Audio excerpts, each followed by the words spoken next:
120 शब्द प्रति minute dictation. Ramdhari खंड 1 शुरू होगी 4 सेकंड बाद। Ready start. सभापति महोदय, सरकार ने कई कृषि फार्म खोले हैं। क्या ये फार्म घाटे में नहीं चल रहे हैं?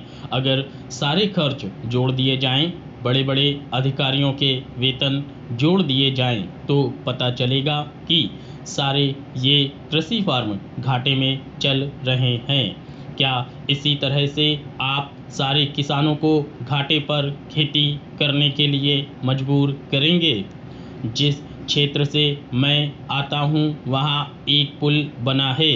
मैंने 10 वर्ष तक अपनी विधानसभा में इस पुल के लिए कोशिश की है।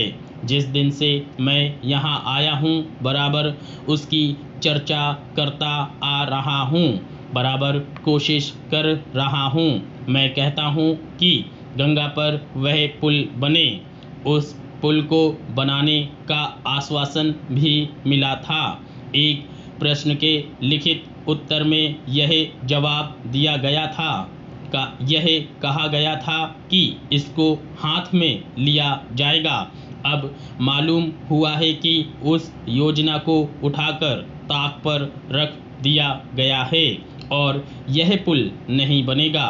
इन लोगों ने क्या कसूर किया है, यह मैं आपसे जानना चाहता हूँ।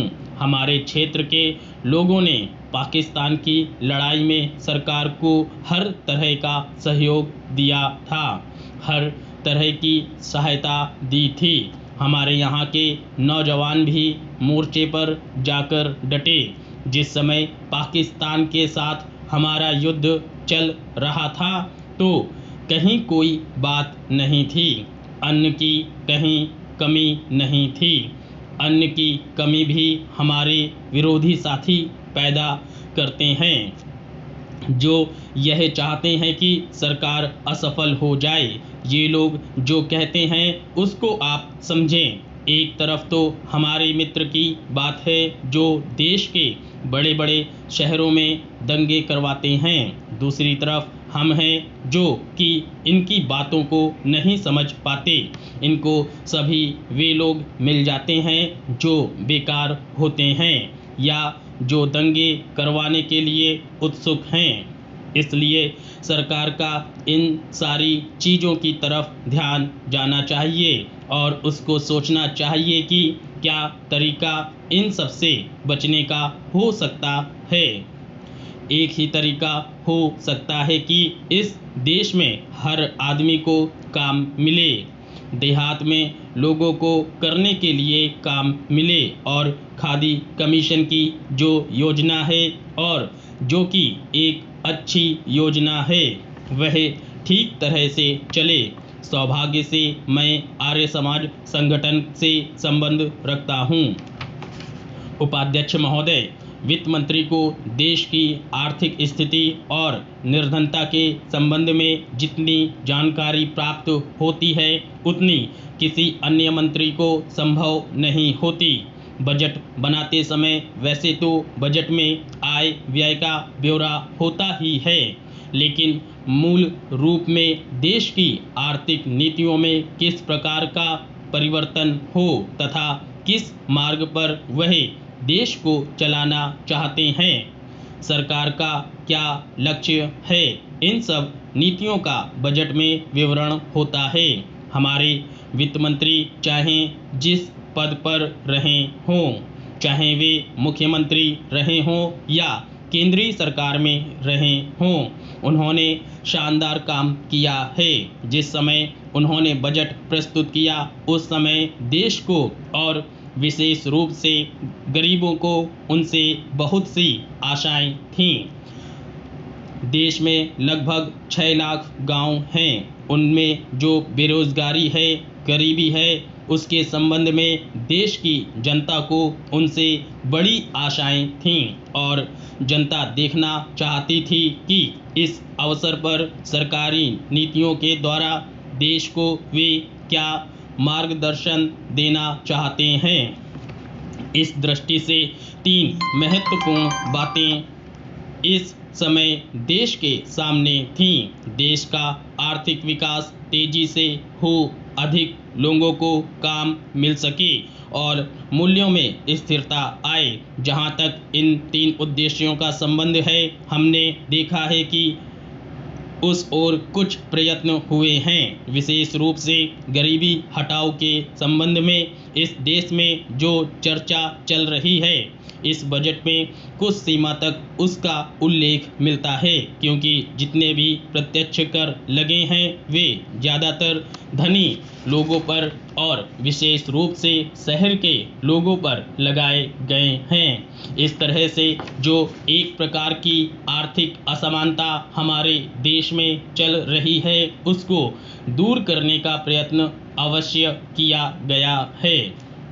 लगभग 5 दशक पूर्व जब हमारा देश स्वतंत्र हुआ था, उस समय देश में जितने सरकारी कर्मचारी थे वे ऐसा समझ बैठे थे कि अब तक देश में जिस तरह से अंग्रेजों का प्रशासन चल रहा था उस तरह से काम नहीं चलेगा, क्योंकि कांग्रेस के जो नए लोग आए थे, जो मंत्री बने थे, वे लोग धन के मामले में त्यागी आदमी हैं। धन से उनको मोह नहीं है, लेकिन बाद में उन्होंने देखा कि हमारे मंत्री लोग भी उस तरह से शानदार जीवन पसंद करने लग गए जिस तरह से अंग्रेज करते थे।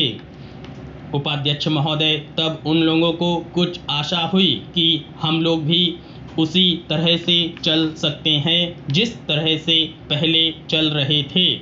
लेकिन अभी हाल में जो चुनाव हुआ, उससे देश के धनिकों के मन में बड़ा संदेह पैदा हुआ कि इस चुनाव के बाद उनकी स्थिति वैसी नहीं रहेगी जो अब तक चली आती रही है। गरीबों और अमीरों के बीच में अब तक जो बहुत बड़ा अंतर चला आ रहा था, उसको अब तेजी से दूर करने का प्रयत्न किया जाएगा। श्रीमान, मैं आपका बहुत आभारी हूं जो आपने सदन में चालू वर्ष के बजट पर अपने विचार प्रकट करने का अवसर दिया है। मैं इस बजट का समर्थन करना चाहता हूं। श्रीमान, मैं सबसे पहले अपने दल के नेता प्रधानमंत्री को इस बात के लिए बधाई देना चाहता हूं कि उनके नेतृत्व में देश में कांग्रेस दल को स्पष्ट बहुमत मिला और इसके फलस्वरूप यहाँ पर केंद्र में एक ऐसी सरकार का गठन हुआ जो कि देश में वास्तव में समाजवाद लाना चाहती है। मैं वित्त मंत्री जी को इस बात के लिए बधाई देना चाहता हूं कि लोकसभा के मध्यावधि चुनाव में जनता द्वारा कांग्रेस दल को जो आदेश दिया गया था उन्हें स्मरण है और वह तन मन धन से उसका पालन करना चाहते हैं। वह आदेश था देश में सामाजिक और आर्थिक विषमता दूर करने का, देश से गरीबी, बेकारी और बेरोजगारी हटाने का और देश के जो पिछड़े हुए हिस्से हैं उनका पूरा विकास करने का। साथ ही साथ इस बात का भी आदेश था कि देश के अंदर इस प्रकार की सामाजिक और आर्थिक व्यवस्था पैदा की जाए जिसके अंतर्गत जनता शोषण से मुक्त हो सके। श्रीमान, यह ठीक है कि जिस देश में कृषि के क्षेत्र में उत्पादन में वृद्धि हुई है, परंतु इसके साथ ही साथ यह भी दृष्टि में रखना चाहिए कि लागत में पूरी वृद्धि हुई है। इसके लिए आवश्यक है कि सिंचाई के साधन बढ़ाए जाएं और अधिक उन्नत बीजों का प्रयोग किया जाए। आज कृषकों को कृषि के यंत्र मिलने में बहुत कठिनाई हो रही है। जैसे छोटे छोटे ट्रैक्टरों का देश में बड़ा अभाव है। उनके बनाने के लिए शीघ्र नए कारखाने खोले जाएं, जिससे कृषकों को जल्द से जल्द ट्रैक्टर मिल सकें। देश तभी प्रगति करेगा, हमारा ऐसा विश्वास है।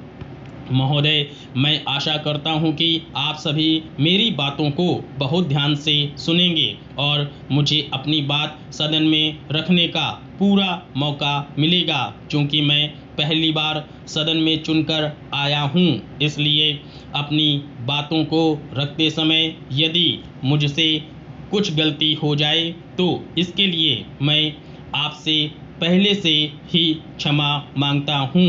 धन्यवाद।